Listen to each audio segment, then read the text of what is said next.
प्यारे दोस्तों, बहुत-बहुत स्वागत है आपका अपने चैनल यूजीसी नेट साहित्य दर्पण में।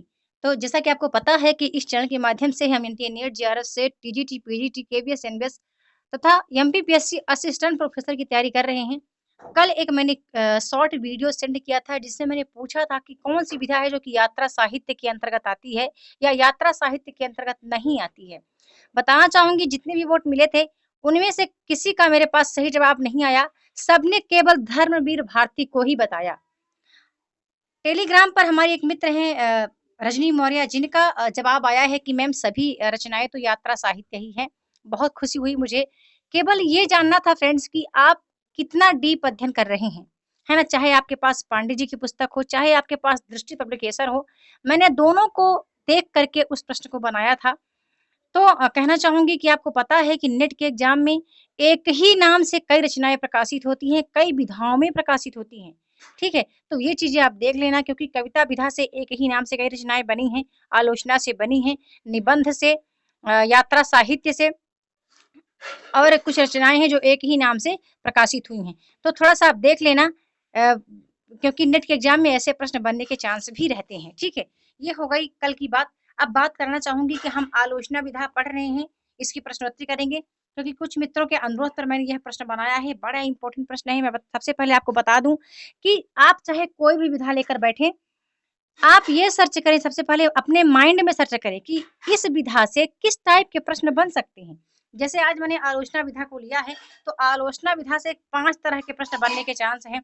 एक तो प्रश्न बनेगा संगत को लेकर के, कौन-सी रचना है जो निम्न में से संगत है। दूसरा प्रश्न बन सकता है असंगत विधा को लेकर के, कौन-सी रचनाएँ हैं जो कि असंगत युग्म का हमें चयन करना है। तीसरा प्रश्न एकल हो सकता है। एकल का कहने का अर्थ हुआ कि एक रचना का नाम दिया गया है जिसमें आपको चयन करना है कि ये किसकी रचना है, ठीक है?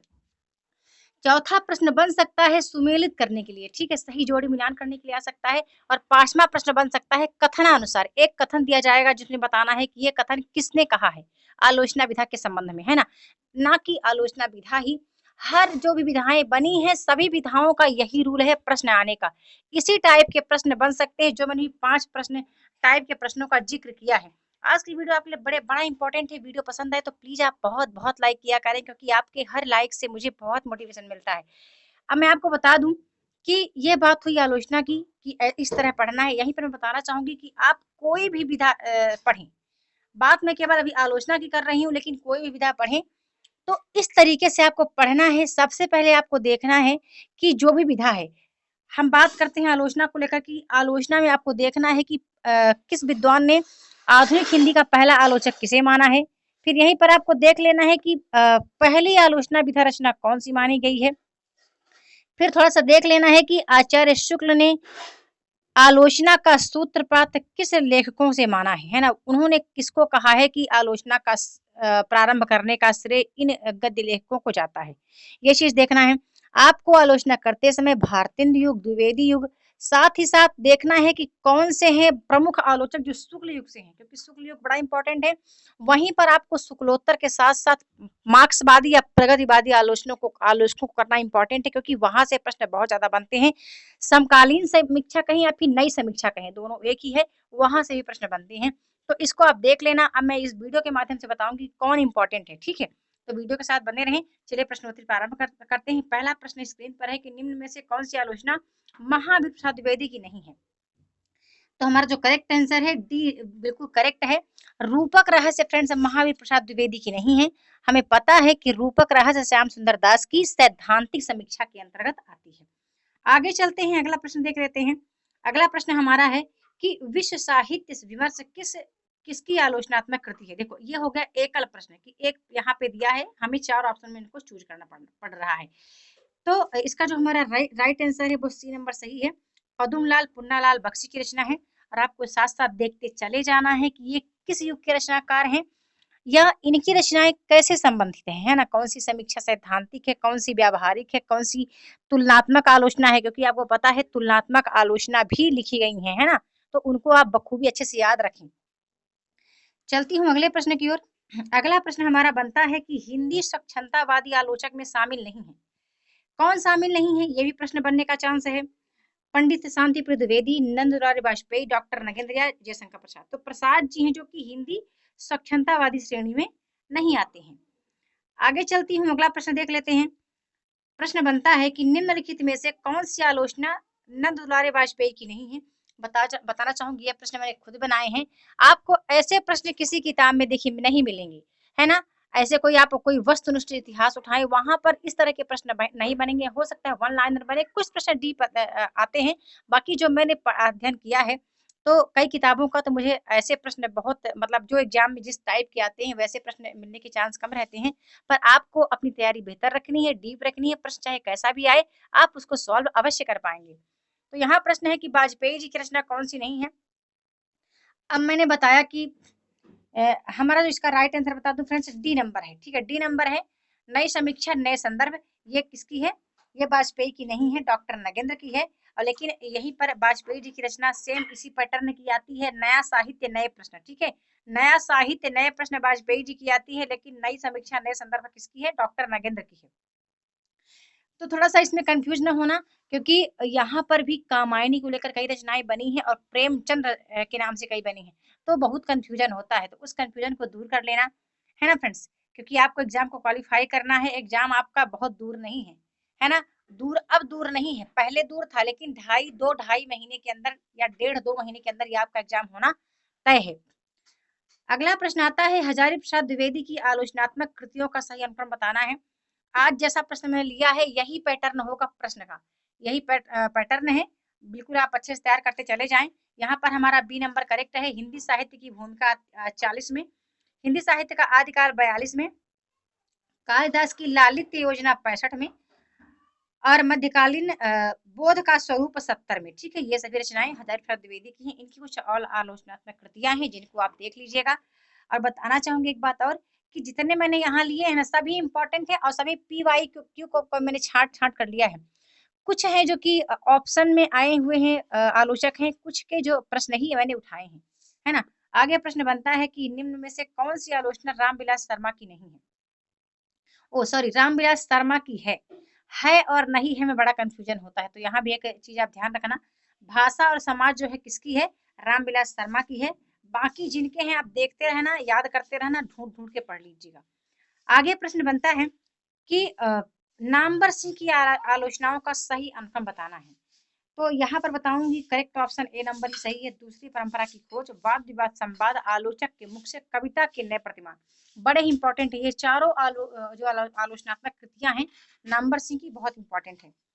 आगे चलते हैं, अगले प्रश्न को देख लेते हैं। अगला हमारा प्रश्न बनता है कि शुद्ध कविता की खोज किसकी कृति है?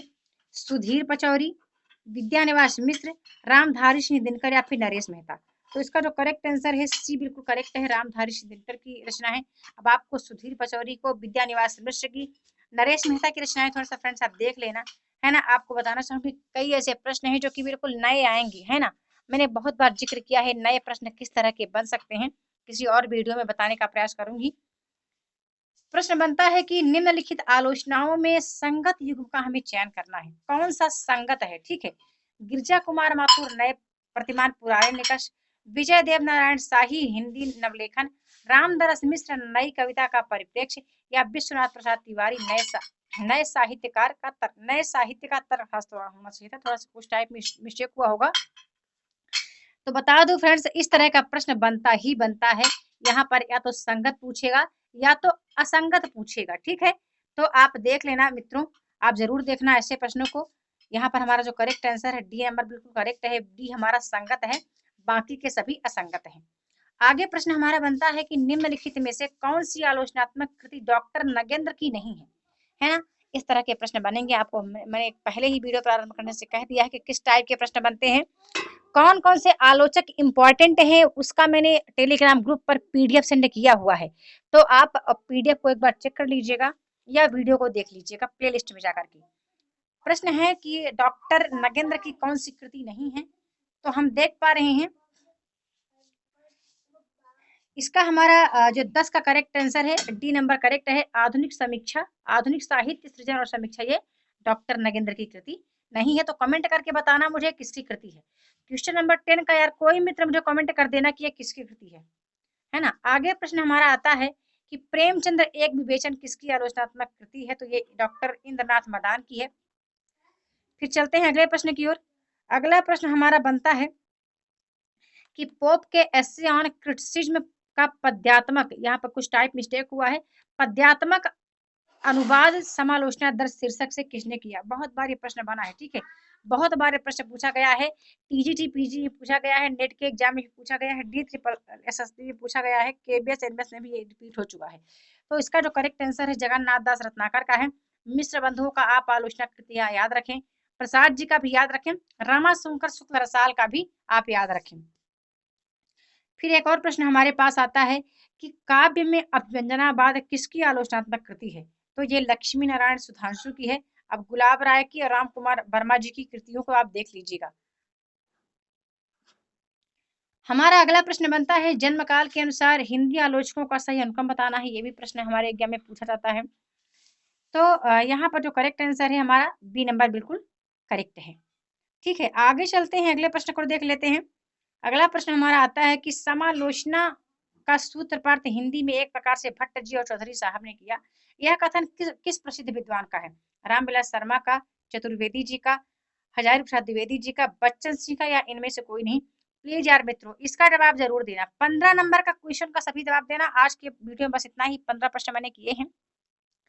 ये कुछ मित्रों के अनुरोध पर मैंने ये क्लास बनाई है। यदि आप चाहते हैं कि कुछ इस तरह का क्लास मैं लाऊं जिसमें मैंने ये शेयर करूं कि किस टाइप के प्रश्न बनेंगे, कौन कौन से वो प्रमुख कवि लेखक रचनाकार हैं जिनका अध्ययन आपको बखूबी करना है, अच्छे से करना है, नोट्स बना के करना है ना, तो आप कमेंट करके अवश्य बताना। जल्द मिलती हूँ अपने अगले वीडियो में, तो लाइक करना प्लीज मत भूलना फ्रेंड्स, है ना।